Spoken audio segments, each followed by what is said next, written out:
मैं सब रुकावटें दूर कर लूंगी खुद। बच्ची है असल में, अपने आप को बहुत अक्लमंद समझती है, हालांकि है बेवकूफ। सोने पे सुहागा ये कि साकिब के बेजा लाड प्यार ने उसे बहुत सर पे चढ़ाया हुआ है, लेकिन तुम फिक्र नहीं करो, मैं संभाल लूंगी। किसकी बात कर रहे हैं हम आंटी?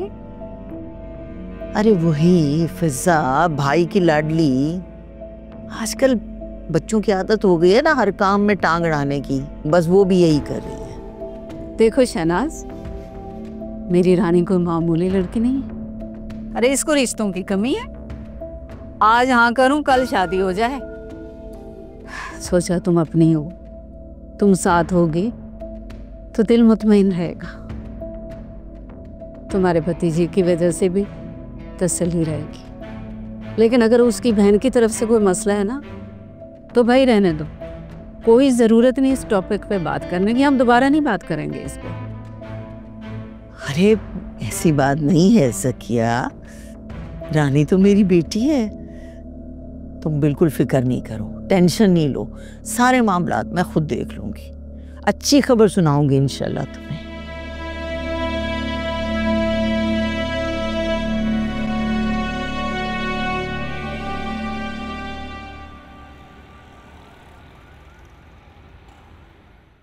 अगर आपने एक हफ्ते के अंदर अंदर वो फाइल जमा ना करवाई तो अपनी जॉब खत्म समझिएगा साकिब। और ये ऑफर भी सिर्फ आपकी बेहतरीन सर्विसेज की वजह से दी जा रही है, वरना कोई और होता तो डायरेक्ट फायर कर दिया जाता। वैसे साकिब, मुझे आपसे ये तवक्को नहीं थी। पहले तो फाइल गायब हो गई और अब मुराद लापता है, और मुराद का आपसे पता भी नहीं लगाया जा रहा है। सर प्लीज मेरी बात सुनिए। वो कहीं भी नहीं है, मैं उसके घर भी गया हूँ, वो घर भी मौजूद नहीं है। मैंने उसका फ़ोन भी किया, उसका फ़ोन भी ऑफ है। वो जैसे ही मिलेगा हम फाइल तुम्हारी जिम्मेदारी थी, हम तुम्हें हैंड ओवर कर चुके थे, समझ गए मेरी बात? और इसके जवाबदेह भी आप ही होंगे। 20 लाख का प्रपोजल तैयार हुआ था, करोड़ों का इन्वेस्टमेंट था हमारा। डील कैंसिल होने पे 30 लाख की पेनल्टी लगेगी, वो रकम आप अदा करेंगे। सर मैं इतनी बड़ी रकम मैं कहाँ से दूंगा सर? ये हमें नहीं पता, ये आप नहीं करना होगा, वरना फिर तुम कानूनी कार्रवाई के लिए तैयार हो जाओ। देखिए मिस्टर साकिब, नुकसान पूरा करने में ही आपकी भलाई है। तुम्हारी इज्जत भी बच जाएगी और नौकरी भी। वरना ये मामला अगर पुलिस में चला गया तो आपको कहीं नौकरी नहीं मिलेगी। जो भी फैसला करो सोच समझ के करना।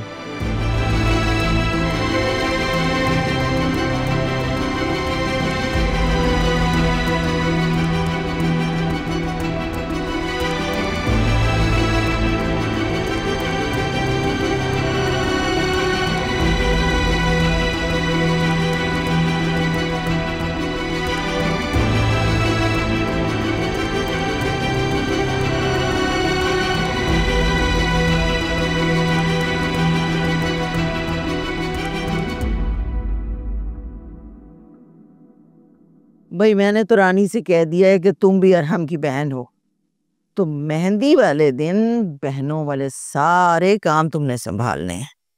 मेहंदी वाले दिन सुबह ही सुबह आ जाएगी वो। मैं तो ईमान से बाजारों के चक्कर लगा लगा के थक गई हूँ बहुत। अरे मामा क्या हो गया, क्यों परेशान हो रही हैं आप? चिल करे, रिलैक्स करे, मैं हूं ना। मेरे बहुत सारे दोस्त हैं जो। तुम्हारे दोस्तों ने नाच गाने के अलावा क्या करना है? मेहंदी वाले घर में लड़कियों के करने के बहुत सारे काम होते हैं, तुम्हारे दोस्त नहीं कर सकते वो काम। हाँ तो वो फिजा है ना, वो भी मेरी बहनों जैसी है। फिजा अपने घर के काम संभालेगी या हमारे? ताहिरा से तो अब कोई काम होता नहीं है किचन का, फिजा ही संभाल रही है सारा कुछ। अब मैं बाकी की सारी जिम्मेदारियां भी फिजा पे डाल दूं। कमाल ही बात करते हो तुम। ऐसे रानी बहुत अच्छी समझदार लड़की है। मुझसे कह रही थी आंटी बिल्कुल फिक्र ना करें, मैं सारे काम संभाल लूंगी। मैं तो सोच रही थी अगर साकिब की दुल्हन बनकर इस घर में आ जाए ना रानी, तो हमारा सारा घर सदा ऐसे ही जुड़ा रहेगा।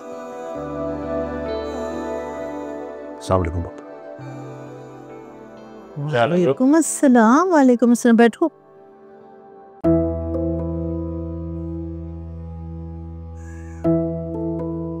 साकिब, क्या हो गया बेटा? परेशान लग रहे हो। और इतनी जल्दी आ गए ऑफिस से? सब ठीक है ना? फूफो, वो ऑफिस में एक मसला हो गई। मैंने एक बंदे को नौकरी पे लगाया, उसने बहुत बड़ा फ्रॉड किया और भाग गया।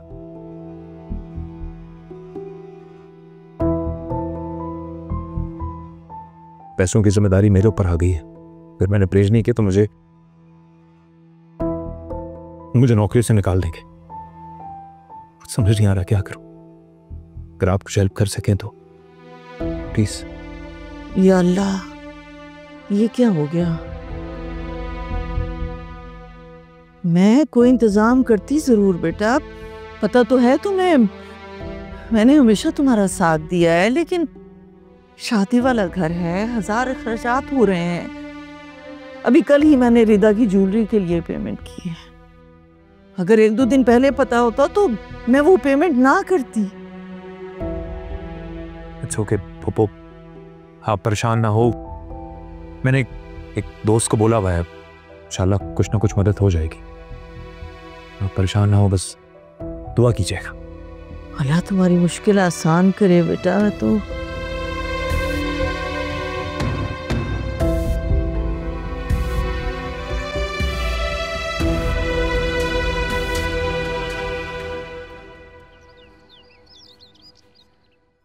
अच्छा, तो भाई आप इसलिए परेशान थे?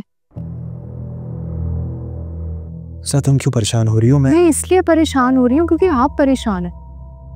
मैं जब भी आपको देखती थी मुझे लगता था कि कोई बात है, पर आपसे जब भी पूछो आप उसका जवाब ही नहीं देते थे। अच्छा प्लीज ऐसा बोलो। मामा और रिदा को इसके बारे में कोई इल्म नहीं है। एक बार ये शादी हो जाए उसके बाद देखेंगे। अभी सिर्फ शादी पे फोकस करो। ठीक है भाई, लेकिन आपने अब क्या सोचा है? एटलीस्ट पुलिस ने रिपोर्ट तो करवाया उस बंदे के खिलाफ। वो लड़का मेरे दोस्त का कजन था। मेरी सिफारिश की वजह से उसकी नौकरी लगी थी। गलती हो गई उस पर भरोसा करके। अभी तक तो उसने फाइल बेच भी दी होगी और जाते जाते मेरी नौकरी मुश्किल में डाल के चला।